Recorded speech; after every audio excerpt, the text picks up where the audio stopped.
I was born in the hospital in Auburn, California, and at that time, I think we were still living with in Rockland, and then we bought the ranch when I was about 8 months old. We bought the ranch, Dad did, Mom did, and we moved to the ranch. So from that point on, I lived on the ranch out of Lincoln. And it was a cattle ranch? And it was a cattle ranch, always. It had some fruit orchards on it because at one point it had fruit and nut trees. And so we had some fruit trees and nut trees that had been there forever and still are some of them. And I was the fourth child. I have my oldest sister, Carol Ann, and my second to oldest is Suzanne Irene, and then I have a brother, Michael Thomas, and then I have a younger brother, Jack Richard, and then the baby of the family is Ross William, better known as Billy. Okay. How large was your ranch? The base ranch is only 100 acres, and then as we grew, we just leased pasture from other farmers and ranchers that had extra pasture until my dad was running approximately 300 to 350 cows, mother cows at a time. But it was all done on leased ground. And you also described how in the summer you all went up to the mountains, the children. Can you tell that story? Okay. Originally, the cows didn't go to the mountains. They stayed in the valleys, but because of the heat in the valley, we would set up a camp on the South Fork of the Rubicon River, and a permanent camp, and then we would stay up there until we were busy, like older in 4-H and stuff. But my mom would stay at camp and go back and forth. But we stayed at this camp up the South Fork on the Rubicon in a big army tent, and had a fly and a full kitchen set up.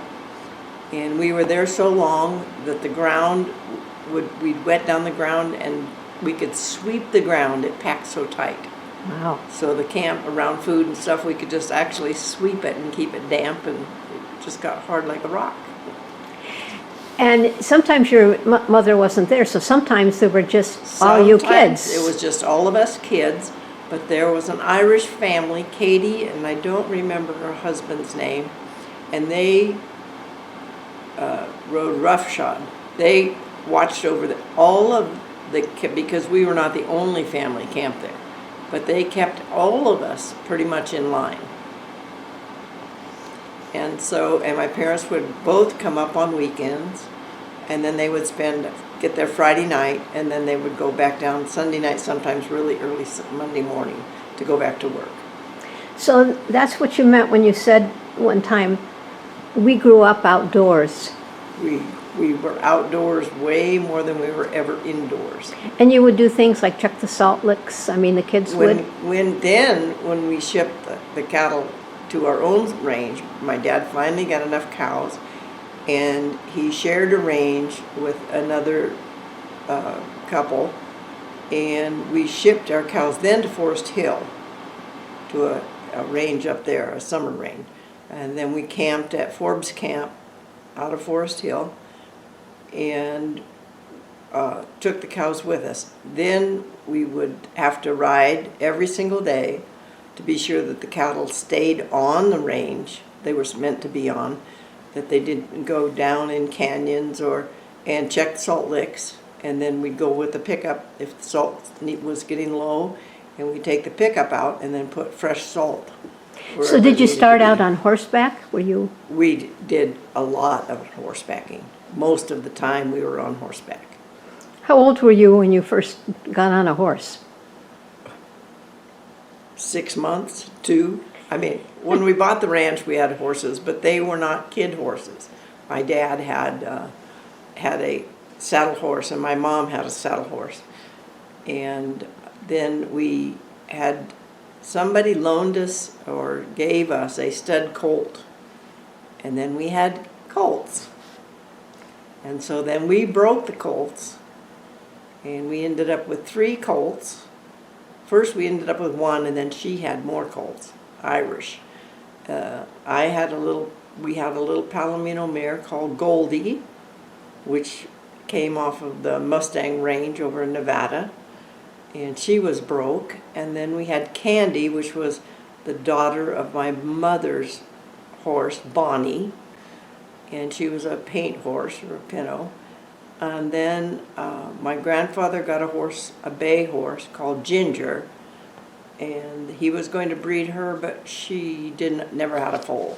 But so we had Ginger, and we just kept building, and as we grew older, we got our own horses. And You must have had a lot of horses by then. well, they would, die, They would come and go. Yeah, they would come and go. And so I don't think the maximum I think we ever had in horses, we could never all ride at the same time. Right. But I think we actually had 5 at one time. So what are your happiest memories growing up?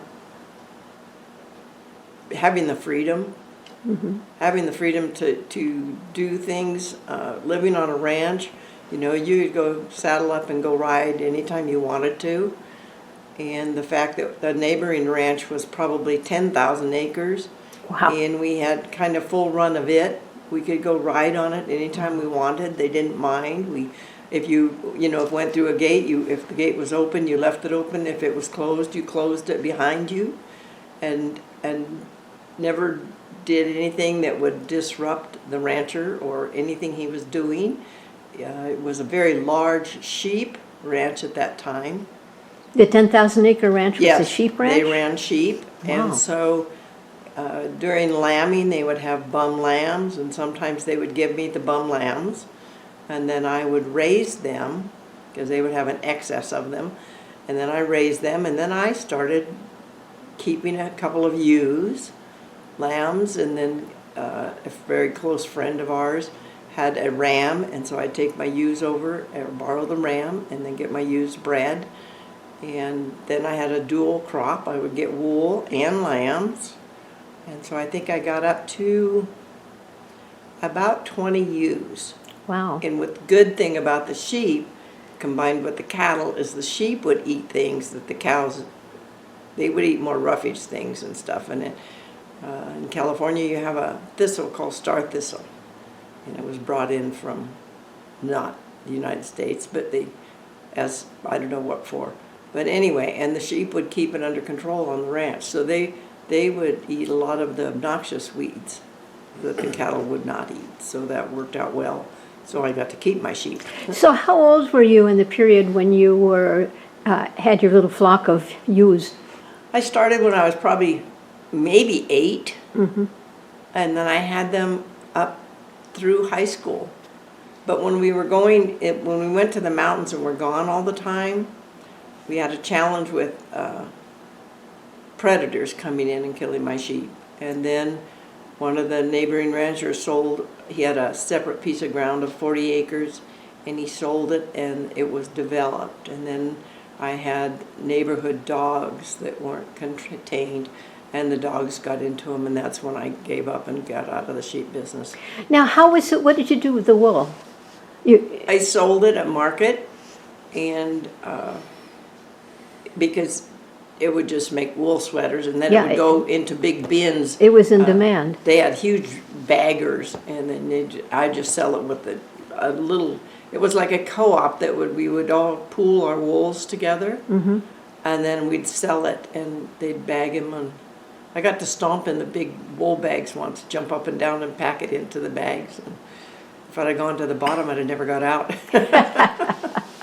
So you mentioned high school. If we go ahead to high school, pre-high school, what was your social life like? As social life begins for a young person. In a small town, just like here in Ovando, you start out kindergarten or first grade. I didn't go to kindergarten, but you start out with the same kids you graduate high school with, many of them. So you've described them. We caught a bus. It was a mile from the ranch.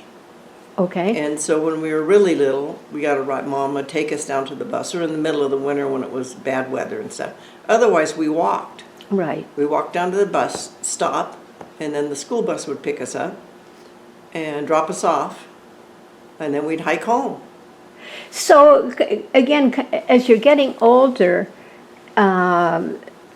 teen or just preteen, you know, you've described the parties and the way you all socialized as you were older. I mean, in a very nice way.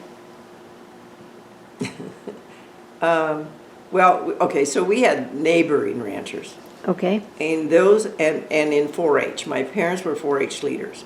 So most of our socializing was done with our neighbors who had children our own age, and through 4-H, because they were leaders, and so they kept us busy. We went to fairs, we competed with our livestock, and I liked to sew, and so I competed with my sewing.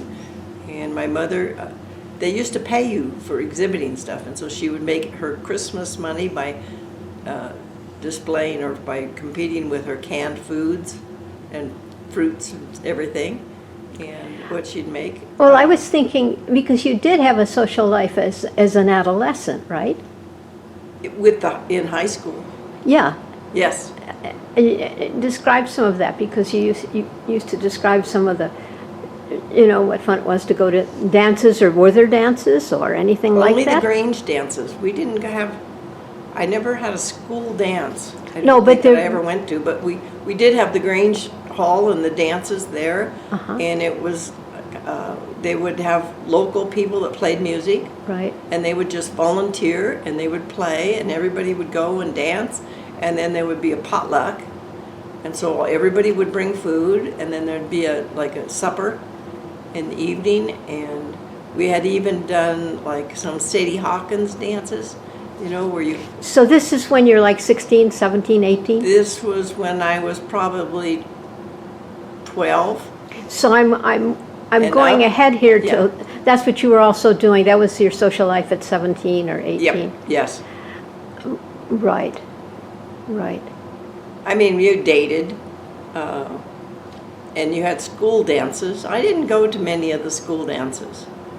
I did in college. I went to some of them in college. And But I know you I had went to work in the summer, so I didn't.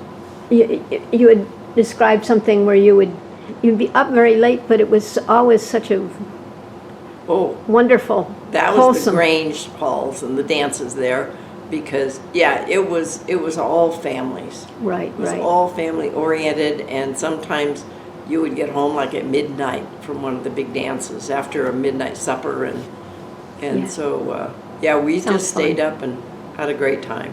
So just before I go on here, staying with the background, it's all background, but say something about your grandparents, who they were on both sides. Okay, Just so- a little about them. On my mother's side, it would be Mildred Ross and Dick or Richard, and most of my mother's side worked for the railroad.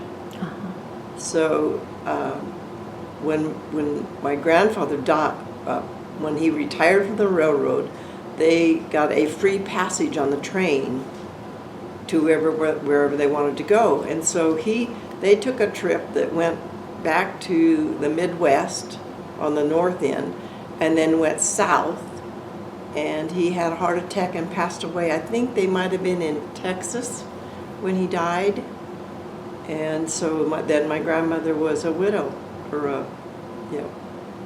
for the rest of her life, Now, and she lived in Sacramento. okay, They sold everything, and then she bought a little house in Sacramento and lived there. and were they born in this country? They were, yes, they were. Where are you Actually, first? it was kind of funny because they knew my dad's family.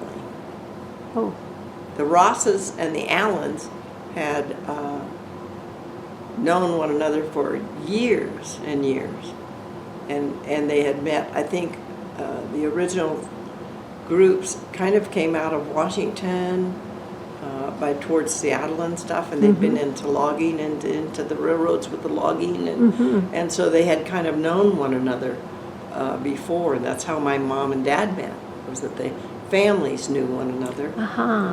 And through those family relations and stuff, that's how Howie and I met. Okay, now we go to Allen on the other side. Okay, and that was the Allens. I mean, that was both the Allens and the Rosses. So tell me about the Allens. And then the Allens, I had, my grandma was an identical twin. And so we had Minnie and Winnie. And Winnie was Winnie Murphy, because she married Jimmy Murphy. And then my grandma Allen, and my grandma Allen had 5 children. And she lost 2 of her boys. One in high school in a car accident. And then one died in an airplane or up when he lived up north. And so she lost 2 boys, so she only had my dad left and his sister Dorothy. And so they had the 2 kids, and Dorothy had 3 kids. Were your grandparents, were the Allens also ranchers? You know, my grandfather did have some property and raised some heifers and stuff, but never was really into ranching. So what did he do? He worked he was in the logging industry. He worked for Standard Oil of California by servicing the local sawmills and the logging industry through Standard Oil. And with products. And what generation came here from somewhere else? Migrated. The Allens' jumping off point was in Maine, and they came from, what's my nationality? Through the Nortzes, it's German. Through the Allens, it's Scottish. And English? There's an English in there. Yeah, that's about it. There's probably other things in there, but it's mostly Scottish and English and German from my grandmother. Nortz, which was my dad's mom. Okay, a quick question, then I'm going to go to Howie. Who did the painting, the beautiful painting? My great-grandmother, Smith. Who was, on which side was she? She was on my mom's side. And her name was? And her name was Sophia Smith. And she was a Rolke. A what? She was a Rolke on my mother's side. She came from the Rolke family, which was the Ross side. Maybe. R-H-U. Don't worry. I don't remember. It's spelt very different, very German spelling. Okay.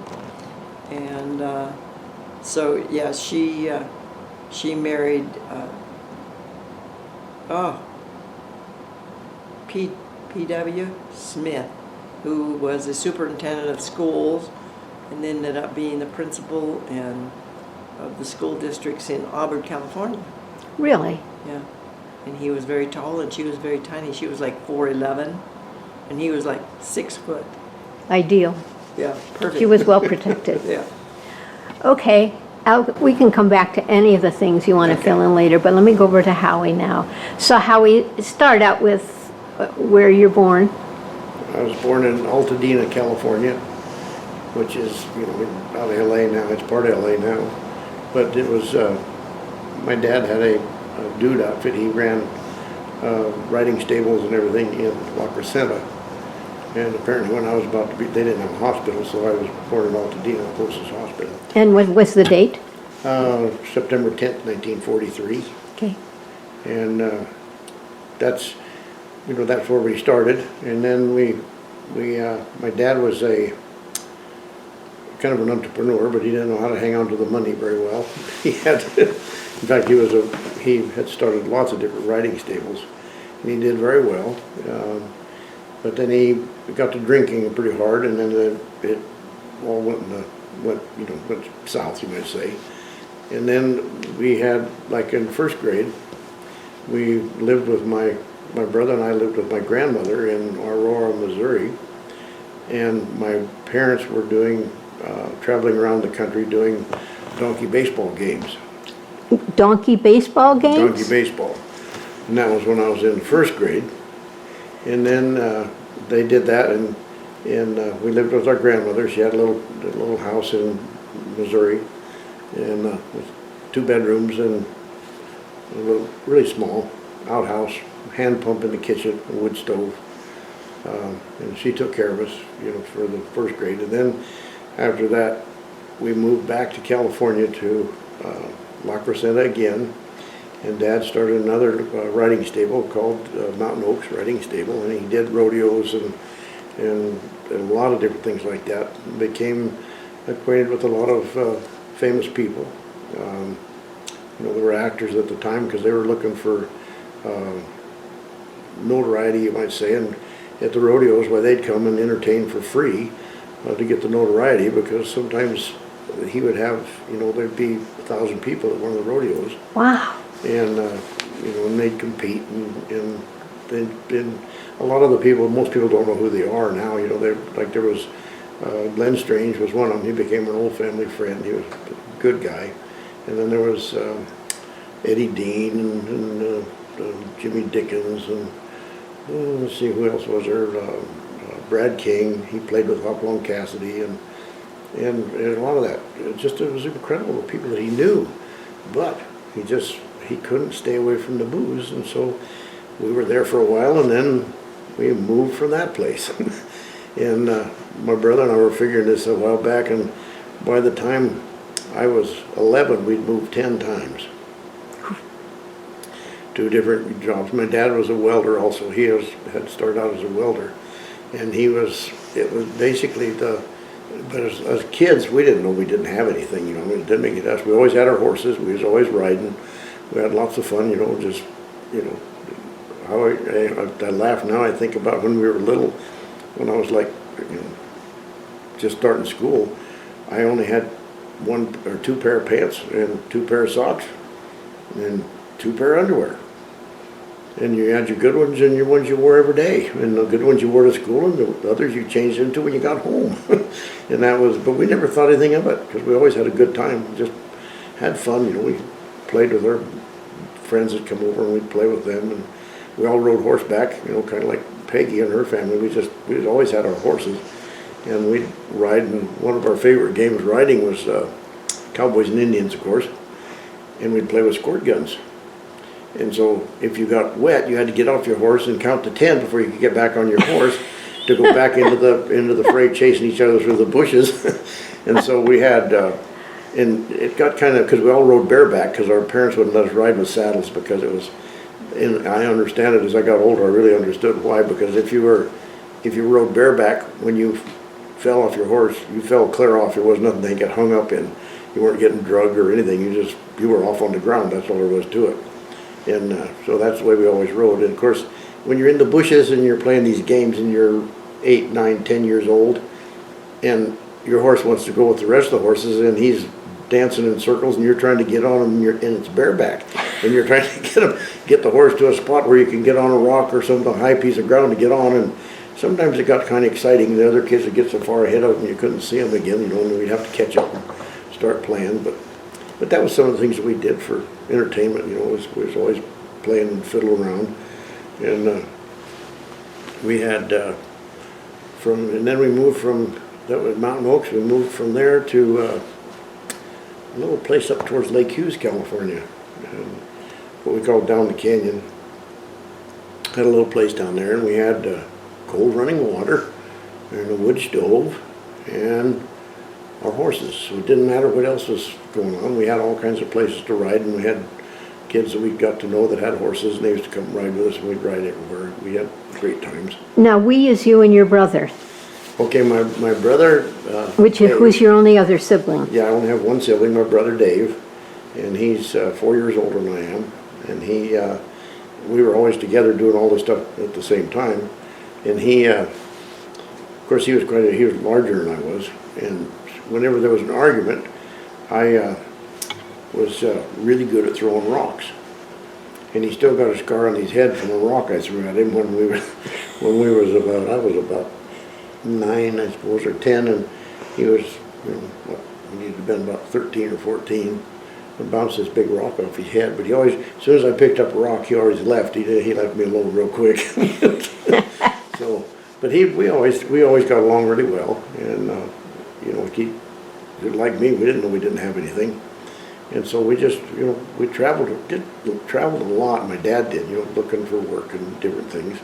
He didn't go. He wasn't in the military because he was a critical skill at that time. He was a welder, and so he worked in the shipyards in San Diego down there working on that. So he was never in the military like a lot of other people were at that time. Were you ever in San Diego? Or was that No. before you were born? That was before I was born. That was I was probably born, but that's where he worked there. And then as soon as the war was over, that's when he started the stables in Mountain Oaks. Of course, I can get this all mixed up, you know, because I wasn't very old. No, I get it. But that's when he started that. Once the war was over, then that's when he started that. And before that, he'd done a lot of other things too. You know, he only had a brother also. There was just two of him in their family. And he was born in Missouri. You know, Where in Missouri was he born? Aurora, the southwest corner of Aurora? And around what year? Missouri. He was born in 1914. 1914. And Well, who were his parents and what did they do? Were E.A. Fly, Elisha A. And my good grief, my memory's going away again. But Jessie Haynes was her maiden name. That was your mother, Jessie Haynes? That was, yeah, it was my grandmother. Was Oh, that's Jessie your Haynes, grandmother. yeah. Your father's mother. Yeah. Okay. Yep, and she was lived down in there for most of her life. That's where she lived, and she passed away there. That's where she's buried. In Aurora, Missouri? Yeah, yeah, and that's where my dad's brother Max. They were both born there, and then Max had 3 children. We had 3 cousins, and because of our, you know, which was really interesting, is we have to this day. I have not met anyone with the last name Fly that wasn't just a close relation. That's it, period. I've never met anybody else. And yet the original name was what, from Germany? Oh, you know, it was from France. Oh, from France. It was a church in France. I couldn't pronounce it. D.E. Flagel, something like that. And when they immigrated to England, it was changed to Fly, just plain F-L-Y. And it's been that since 1500s. Was it a translation of the name? I don't know if it's a translation or the way it sounded in English, you know, to the English people. Yes, right. They changed it. There's a lot of other spin-off stuff of it too, but as far as just the people with name Fly, there's not very many of us. I think it's because we all have girls. Because I was just looking online the other day, and there's still only 2,200 people with the last name Fly in the United States.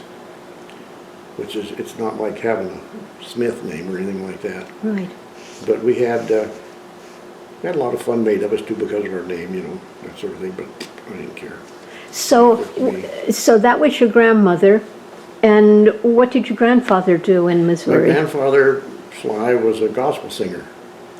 Oh. And then he came from a long line of preachers, and that was why that's why the family moved to the United States, because of religious persecution, because they weren't Catholic at that time when back in the early days, you know, 1600s, the Catholics it was being tough if you weren't Catholic. It was tough to be a non-Catholic in those days, and so because of the constant pressure, they moved to the United States because of the freedom of religion here. And then So were they early? Is this at an early time? There's two different things. In the East? 1636. So that's like Massachusetts or those first colonies? Yes, and then of course that's a couple of years ago. And then of course the records are hard to find. We have a fellow that did all of the family research, and he said that's pretty much what it was. He finally got it all figured out. But but the name has stayed the same. It's never changed as long as we've been here, as far as that goes. My mother's name was Masters, of course, and she was from Wyoming. And my brother was born in Wyoming too. And that's an interesting story. Where in Wyoming? He was born in Sheridan, Wyoming. The interesting thing is my mother was they were in Missouri, and my mother was pregnant with my brother, and this is one of the family stories that it's kind of an interesting thing, but my mom was getting very close to having birth with my brother, and my grandmother had always had her kids at home. You know, it wasn't a big deal, just have your kids here, and she couldn't understand why my mom just couldn't, well, she said, why can't you just have your babies here at home just like I did mine? Well, my mom, you'd have to get to know her, and Peggy got to know her pretty well. She just disappeared. And the next thing they heard, she was in Wyoming to have my brother, because she was not going to have that kid in that home. She was going to have it in a hospital. And so she went home to Wyoming to have some of my brother. That's how he was born in Wyoming. And so that from Missouri, or yeah, from Missouri, she went. She just that's a fur piece back then. But my mom had this. She always had a little hoard. And Peggy understands this stuff. She got to know her really well. But she always kept a little cash hoard in case she had to make an escape. No matter where she was, she always had this little cash hoard that nobody knew about. Smart woman. So if she had to escape, she had the money to get out of there. Because she did that. She escaped from my dad several times. Because he was drinking. He just would get really sloshed. He just drink all day, all night. It was like when I was in the 5th grade. He started his mornings with a pint. But he never had hangovers. Nope. Sometimes the serious alcoholics don't. Yeah, he didn't. Yeah. Yeah, he didn't have hangovers or anything, and he'd get up in the morning and he'd drink a pint, and out the door he'd go to work. That was when he was welding on airplane hangars down in Lancaster, Palmdale, And that's a little dangerous if you're not entirely steady. Yeah, but one of the things he'd laugh about back when he sobered up was he said, well, you had to drink or you might have fallen and hurt yourself.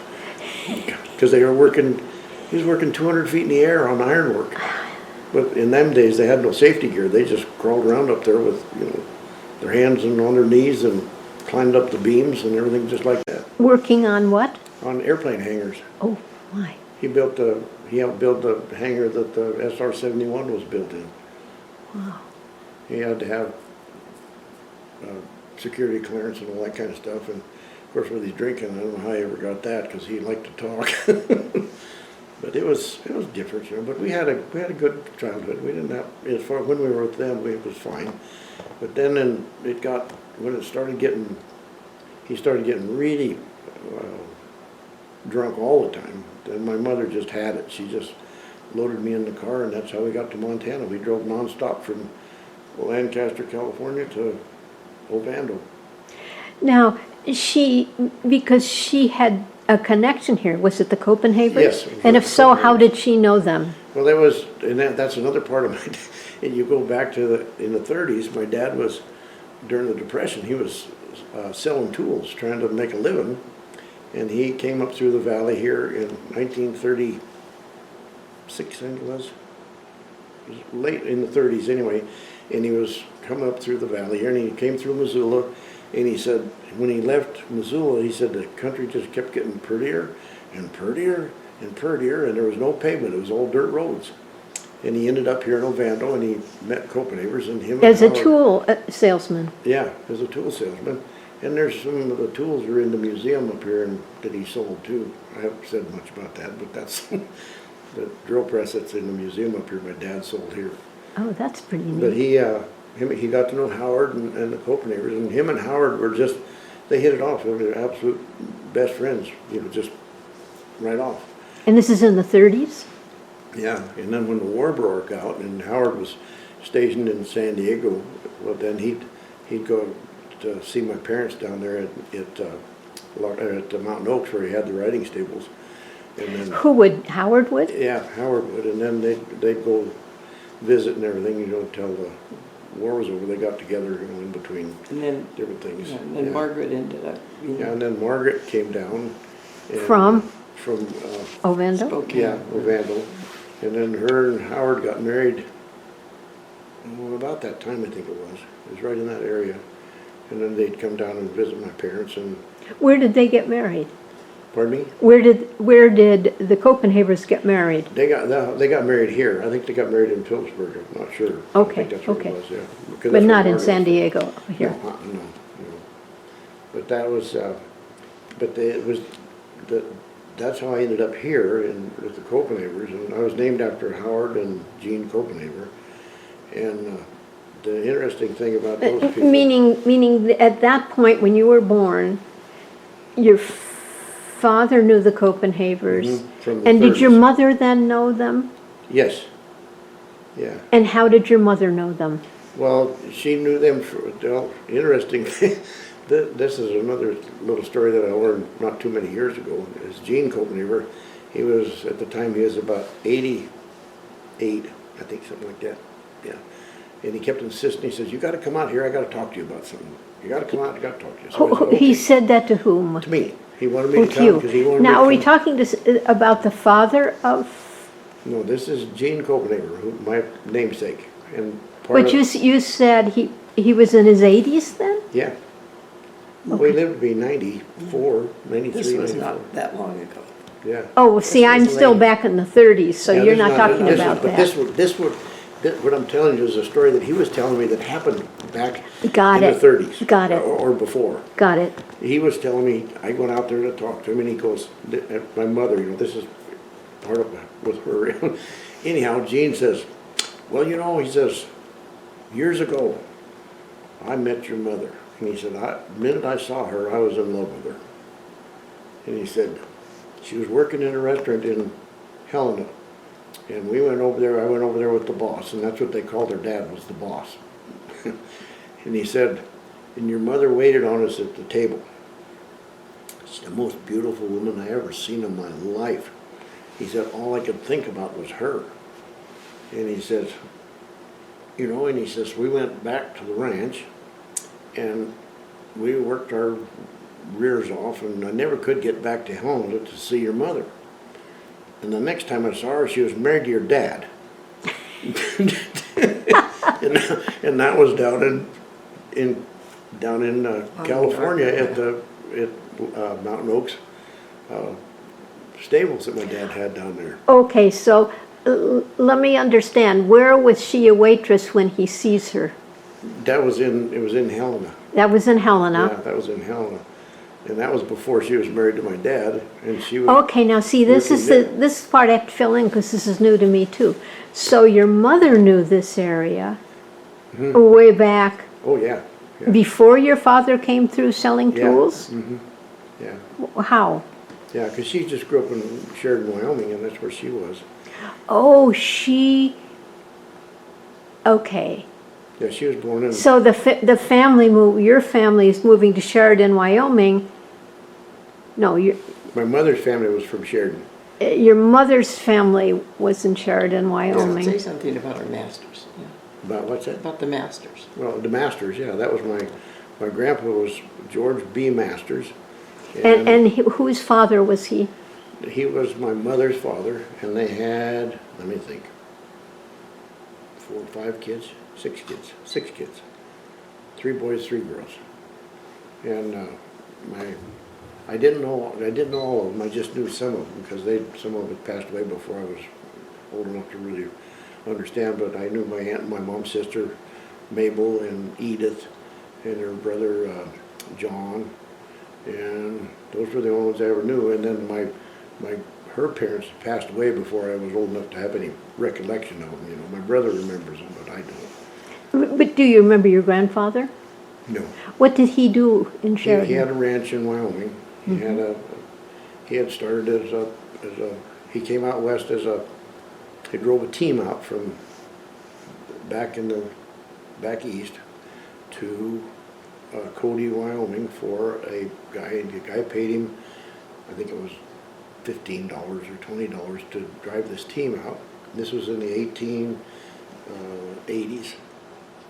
And then he took the money that he had and he bought his own team and wagons and started a freight outfit from Sheridan to Cody.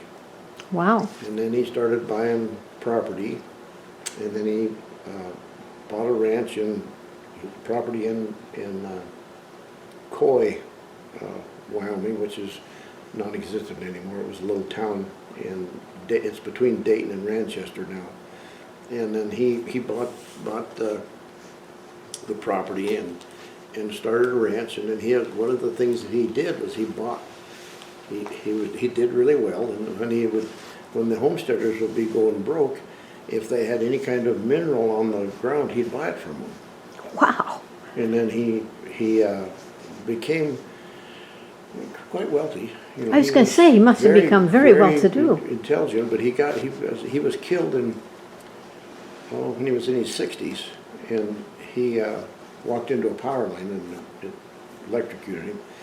But the unfortunate thing was his kids, he'd never wanted them to have to work as hard as he did, so he never taught them how to take care of the property or anything. They all had brand new cars and all that kind of stuff. And my mom said, we always had silk dresses and everything, but didn't know how to keep it was the problem. Wow. Of course, when he was killed, then the family attorney ended up with the property. And the property was quite a lot of property. It was 60,000 acres. In Wyoming. Mm-hmm. Yes. And coal, there's still one of the big coal mines is still called the Master's Mine down there. Wow.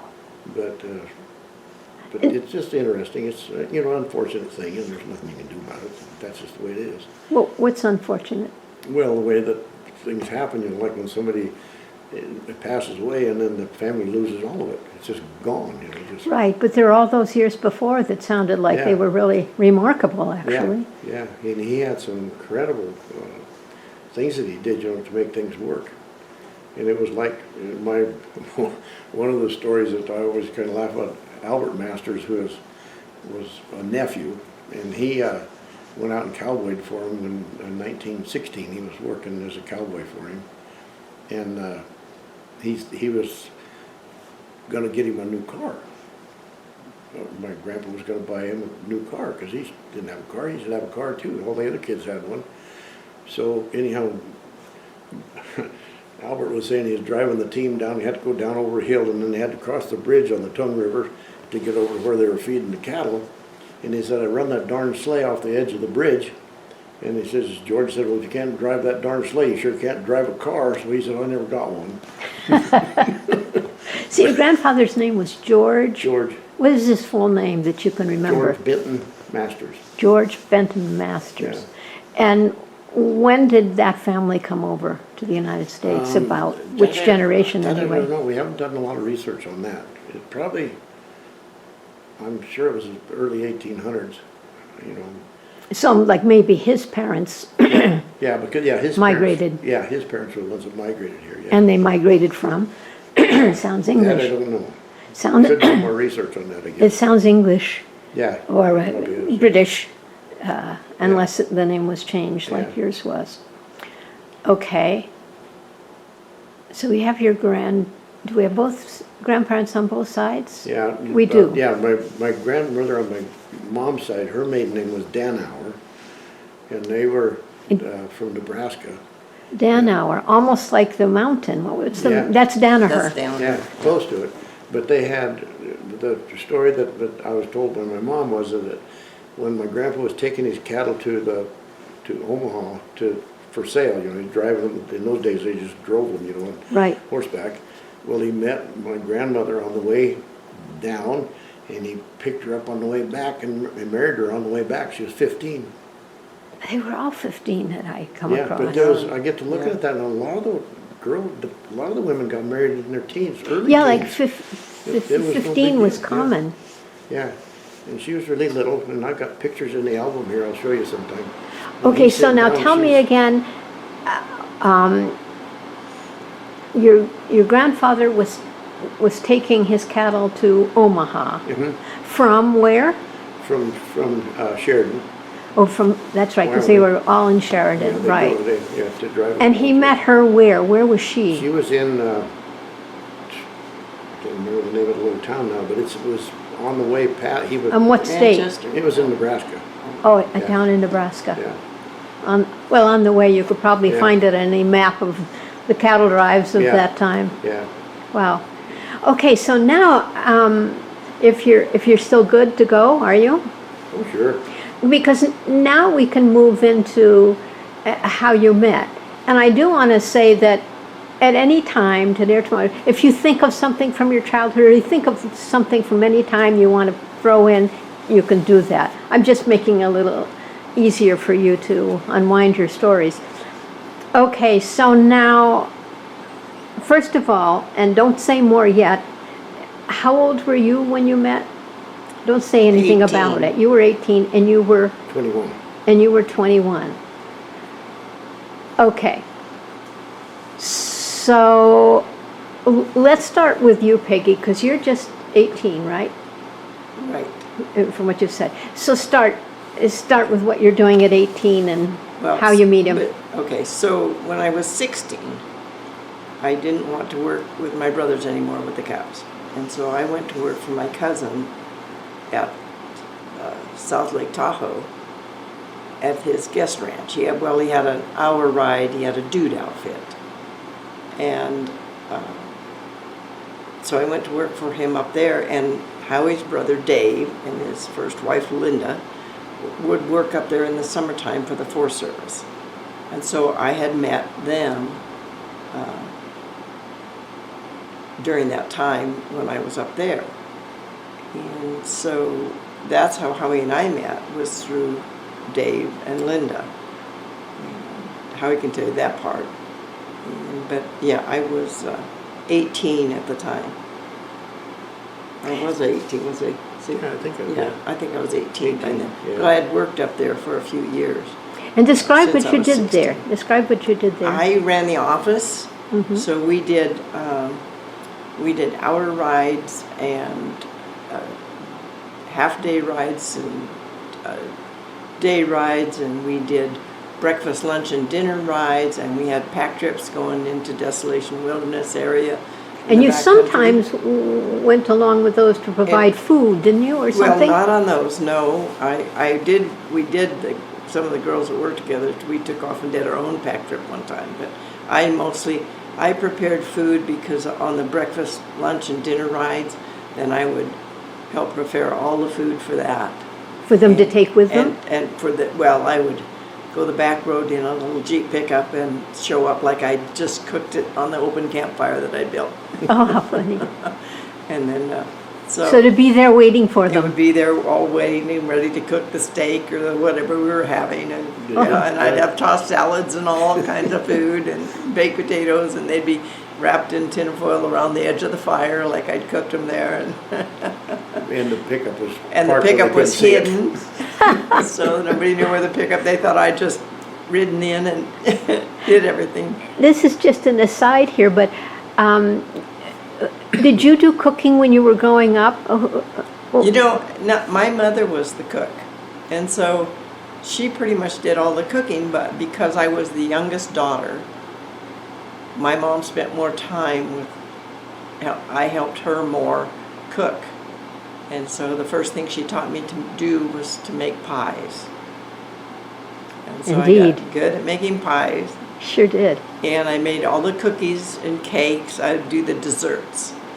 But gradually then I helped her just cook meals and put them together. And so, yeah. So this was natural in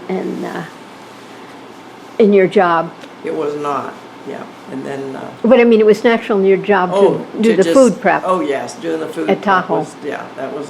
I was normally doing that type thing and helping with that. And what was the name of the guest ranch or whatever it was? It was called Camp Richardson Corral. Camp Richardson Corral.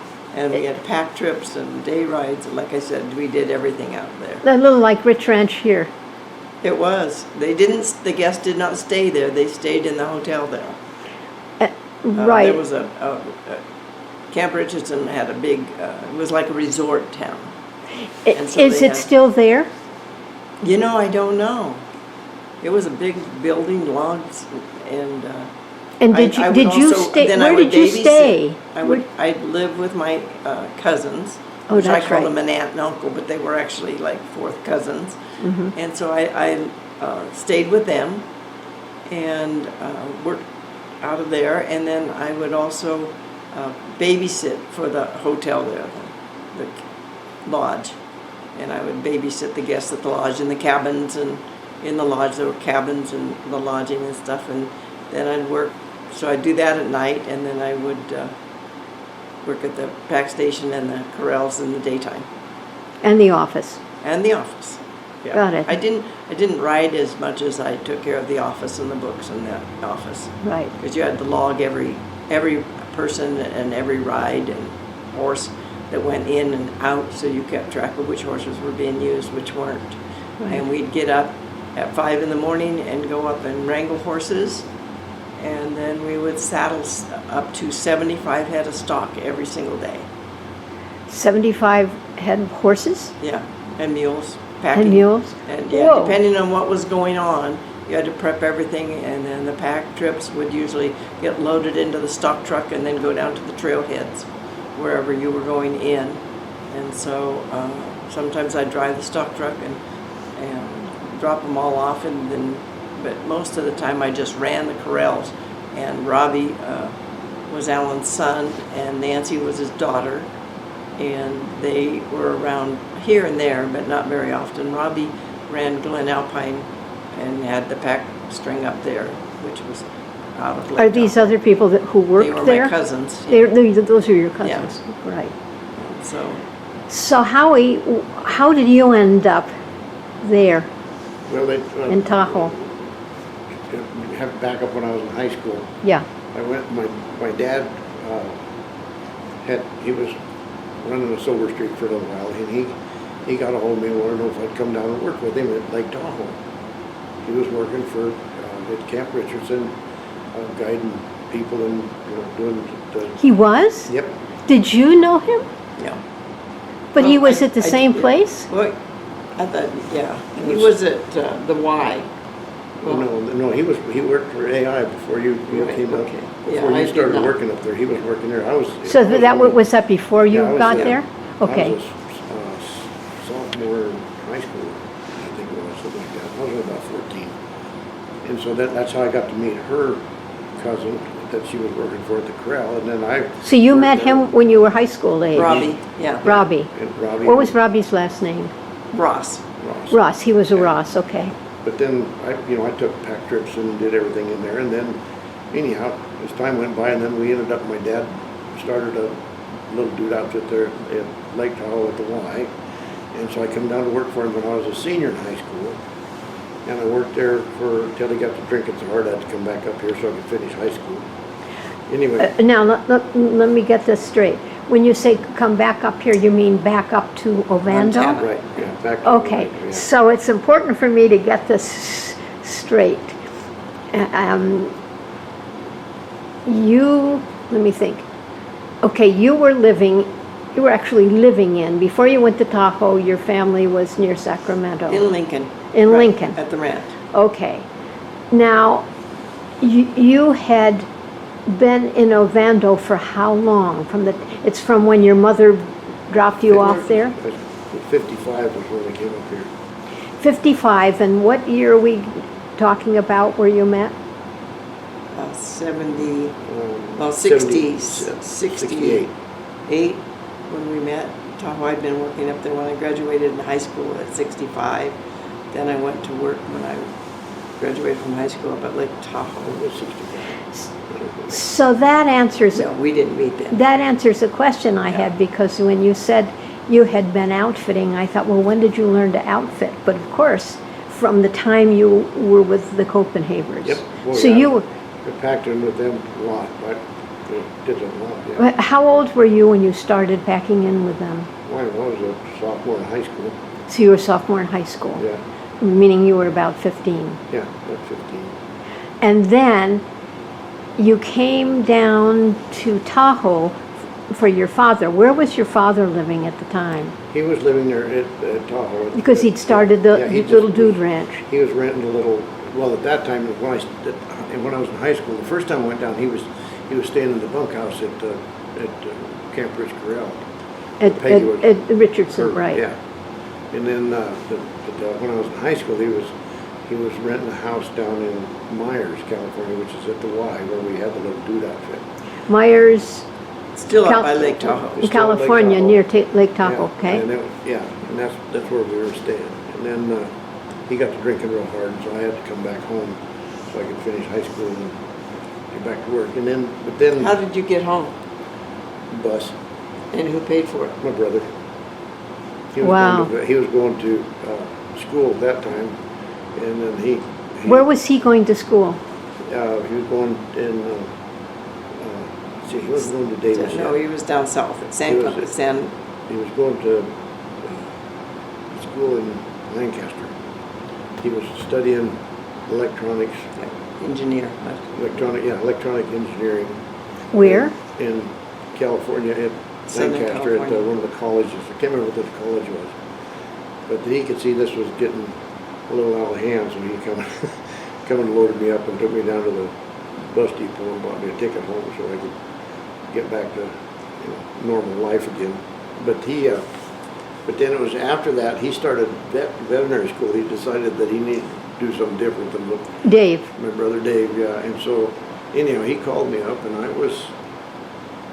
wasn't real busy at that time, and I had a pickup. And you were where? It was in And I was up between here. the summertime trips okay. and hunting season. Oh, Yeah. okay, but in the story, is it after you took the bus and came back to Yeah, this is Ovando that after we're talking about? Yes, Okay, this is a couple of years after that. okay. And then, so he needed some help moving, and he wanted to know if I'd come down to, he was at Davis. And that's when he was going to vet school then. And he was at Davis, and he needed some help moving his stuff up to, no, wait a minute, no, back to, He was I in was San helping Luis Obispo. helped him move to He was Davis the first time. I wondered if he might have been going to school in San Luis Obispo. No, You mentioned San Luis well. Obispo. He went to vet school taught at there. San He Luis, went- yeah. He went to vet Went to school. pre-vet there. Yeah, he went to San Luis Obispo where he was going to vet school. Let me try and get this straight now. And then, Okay, but I so- went down and helped him move from Lancaster to San Luis, and then I had to come down and help him move his junk Lancaster from to San Luis San Obispo. Luis to Lake Tahoe so that he could go to work for the Forest Service. He didn't have enough room to get his junk up there. So then we get up to Lake Tahoe, and he was staying. They had a little house rented or cabin. I don't remember where it was, but anyhow, he says, "Hey, there's this girl down at the stables you got to meet." And so I drove down there, and it was her. Well, how did he encounter her? Well, he'd seen her the year Through before. the packing and stuff and working together with the Forest Service. Oh, I see. Because Dave was Yeah. working for the Forest Service up there at that Yeah. time.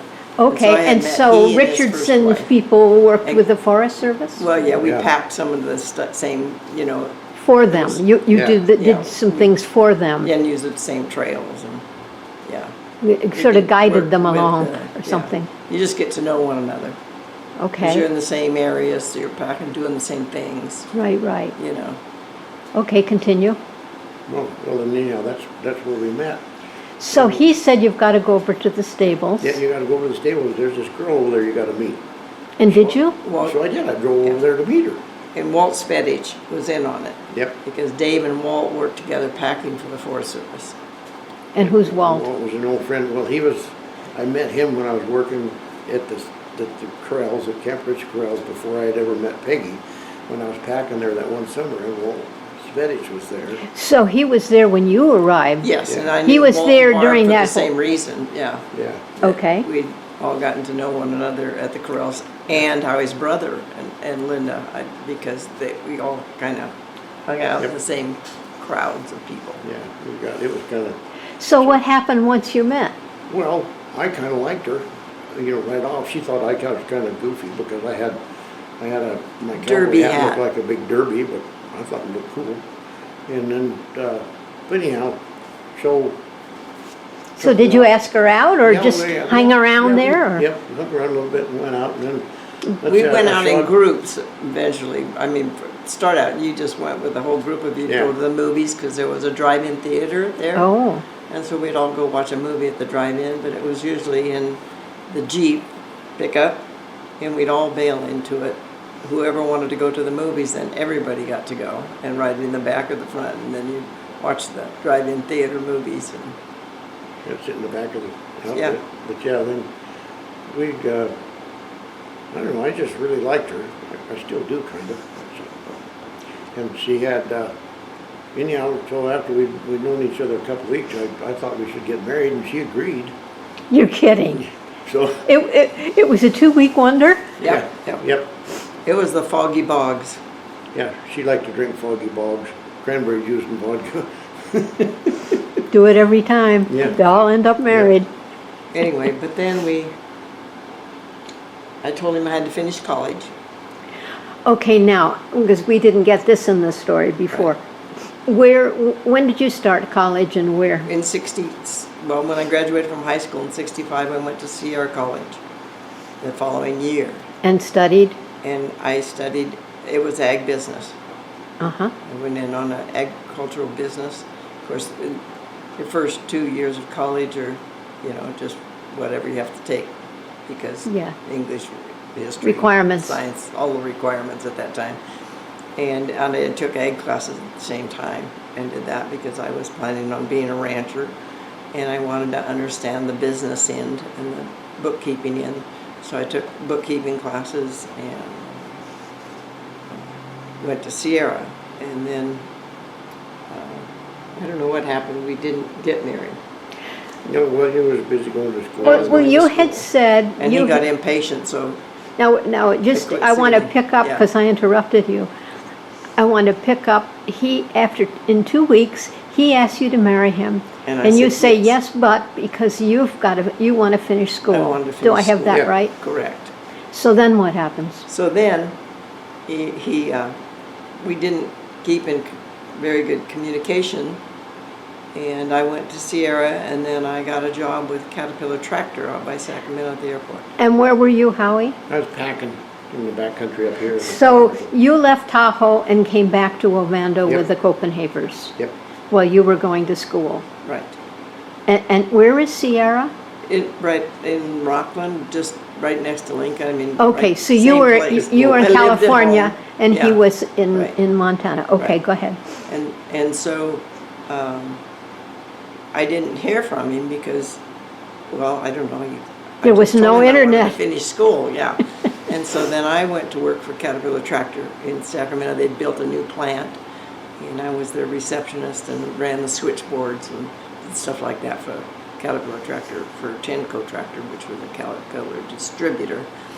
And out by the airport, they built a brand new plant, and so I worked out there. And I finally earned 2 weeks of paid vacation. And Sue was teaching school. And Your sister? My sister Sue. And so we decided we'd do a road trip. And I had a Volkswagen Bug, which I had bought from a friend of Sue's anyway. And Sue had an MGB, Cool. ragtop. And so my Volkswagen needed a new muffler system put on it. So we took her MGB, and we drove clear up 101 to Seattle, and then we came across through Glacier, went through the High Line, and then went up over Glacier and came out on the east side. And she started having some problems with her car, and so we went to Great Falls, where there was someone that could do the work on it.